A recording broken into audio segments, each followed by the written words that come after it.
So it's December 10th, 2022. Still in Alberta. Still a pandemic going on. I'm feeling a little bit under the weather today and yesterday, so I would go out karaokeing tonight because it's a karaoke night, but I don't think I will because if I am a little bit sick, I don't think it's COVID, but I am fully vaccinated. Nonetheless, I don't need to make anyone else a little bit sick with anything either, so I'll just stay home and humor my baby. This is my baby. She's a very bad girl today. She chewed up my cell phone case. I'm lucky she didn't get the credit card in there. Very frustrating. I'm financing another vehicle so that my truck has got way too many miles on it and has way too much wrong with it to justify fixing all of it. I don't know if buying a new vehicle is a good idea because it's not new. It's old new, and it's going to be expensive too, so it's tough being poor. You know, if I had $10,000 or $20,000, I'd just go buy one, but I don't have that, so I have to finance one. Life is just full of challenges. I finally got my employment straightened out. I decided to. I'm not sure if I'll get in trouble for sharing this or not, but I'm not directly sharing my employer and who they are. I guess they can't really shame me for shaming them. But for the last several months, they've been on me because I'm not as fast as I'd like to be, and occasionally I get things backwards because I'm dyslexic. And there's not too much I can do to control that. I am taking steps to make sure I get the job done right, and I have to care because my job affects other things, other people and other people's livelihoods. So I do have to pay attention to make sure that I don't make mistakes and put the wrong feed in the wrong truck. I load feed trucks, and so if the wrong animal gets the wrong feed, it can kill the animal or hurt the humans at the other end. I had to pause. My baby needed more attention than I want to give her right now. Notice she's holding a toy, and she really wants me to throw that toy. But if I do that, she'll get rambunctious, so I'm not going to throw the toy. Anyway, my job has become incredibly stressful because my employer was constantly threatening to fire me. And they haven't gendered me correctly once since I've been there. And I told them on day one, I'm trans. I don't want to use the men's room. And for a little bit, they had me in a section where I didn't have to use the men's room because there was a private bathroom. But now they brought me back over to the other section, and I'm stuck in the freaking men's room again. At the moment, I'm still in the men's room. But I might make an issue of that on Monday and say I'm not using that room anymore. I don't know. But at any rate, they've been on me for a long time now. We're going to fire you, we're going to fire you, we're going to fire you. And 3 weeks ago, my assistant manager, brought me in a little room and said, okay, at the end of these 2 weeks, you're going to fail your 6-month review and you better have another job by then. So I was freaked out. I thought, well, I have nothing left to lose. And there was an ethics hotline I could contact. So I did. Sent them an email and I forgot that I'd done it. And then I'm checking my emails because I was checking for jobs I'd applied for. And I seen that, I'm like, oh. So I just laid out everything to the ethics people. And I said, first of all, I haven't been gendered correctly since I've been here. And I laid all that out. And then I said I've had these different issues with my employer. And I laid all that out. If they side with my employer and I lose the job, I was losing it anyway. I had nothing to lose. So I just put it all out there and seen what happened. And a week later, I get a phone call from the ethics people, and I tell them verbally everything that's going on and my opinions, and conceding that yes, I make mistakes, but this is why, and this is what I'm doing to fix it, and I don't know what else to do, and I'm stressed out now. I can't do anymore. I did all that, and the next day, Suddenly, my duties changed a little bit in that I wasn't being fired anymore, and people stopped riding me. And like 3 days later, my manager says, "So, how are things? Are people treating you well?" People who weren't treating me well was him. Okay, like, yeah, things are going good. And he's like, "By the way, we were never trying to force you out." Oh, really? Because that's not how it was when the two of you sat me down and told me you were going to fire me. Or give me a bad review, which is fine, by the way. A bad review is okay.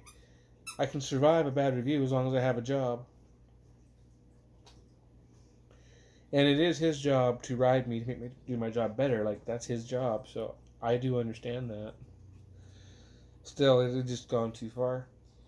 And then he apologized for the gender thing. Still has not gendered me correctly. But he apologized for it. And the other day, when I loaded one of the truckers, and when I was done, he said, "Thank you, sir." And I said, "No, thank you, ma'am." And him and I had a little conversation about that. He's like, "I have to call you ma'am now?" I'm like, "Yes, actually, you do. Don't call me sir, alright? If you're going to refer to something like that, ma'am, not sir." And he's just kind of like was shaking his head and trying to get his mind wrapped around it because to him that seems absurd. But the important thing, I want to record this for just a moment so you can see that she is playful. She is loving. She really just wants me to throw the frickin' toy so she can chase it. Because she's been alone for days now with nothing to do. And she just wants to play. And I love her to death, but if I throw this thing, she's just going to get worked up, and I don't want to do that right now. So we're not going to throw the thing. Anyway, so I had this conversation with the trucker, and I've had this conversation with other truckers. There's like a dozen or so I have to deal with on a regular basis. And like now people stop and say thank you, sir, or thanks, buddy. I'm gonna like, no, please don't refer to me as a guy. I do not like it. I do not appreciate it. I don't want you to do it anymore. Just stop. And I have to start saying that. I have to start asserting myself. Because if I don't, nobody's going to do it for me. And people keep telling me to stop bringing it up. One of these times I'm going to have a meltdown. Because I don't want to deal with it anymore. The thing about dysphoria is it's sneaky and you don't know when it's going to hit you and you don't know how hard it's going to hit you. And it's not there all the time. And I'm not mad at people for seeing what they see or hearing what they hear. I'm just not going to indulge them anymore. I think I've had enough of that now. I'm just watching my dog do weird things over in the corner. She's fine. She's just doing what dogs do. Anyway, this is a long journey for many of us. And I guess if I have any message at all to anybody who watches this, it's don't quit. Don't stop. And yeah, it's freaking lonely.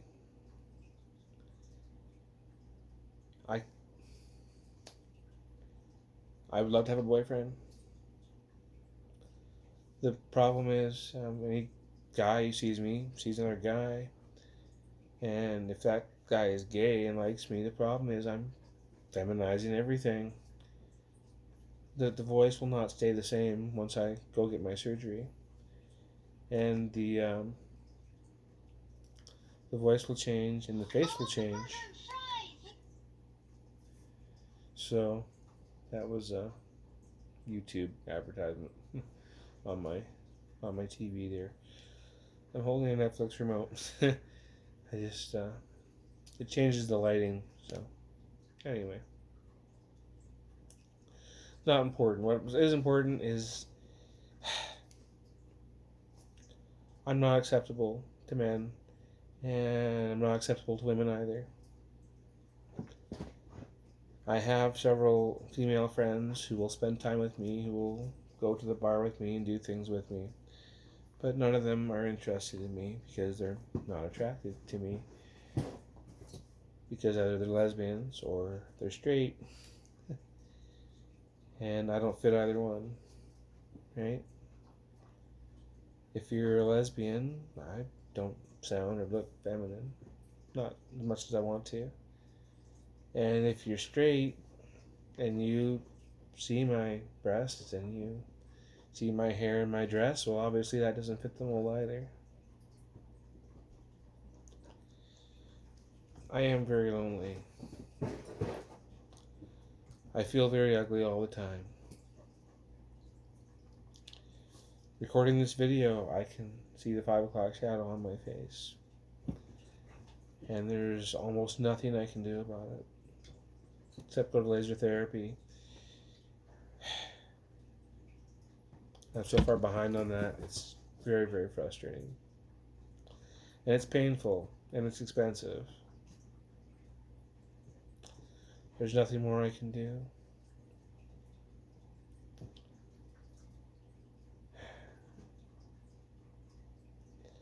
I know I'm very fortunate to live in the community I live in the country I live in, to have healthcare services and to feel safe.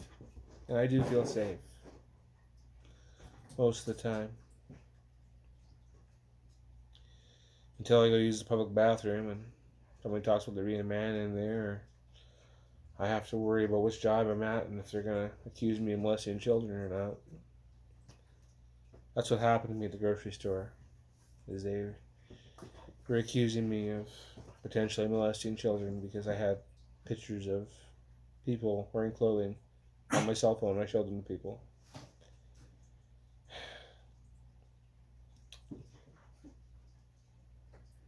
But my life is not all for me. I'm just so very frustrated so much of the time.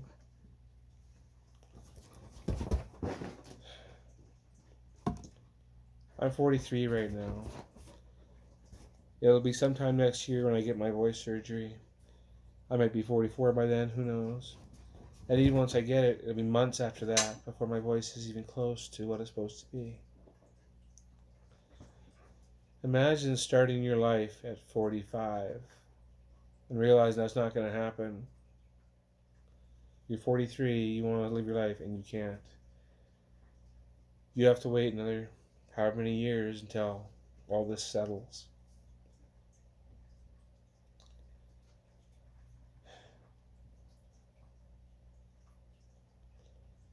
Moving forward, everything's moving forward. It's just moving so slowly.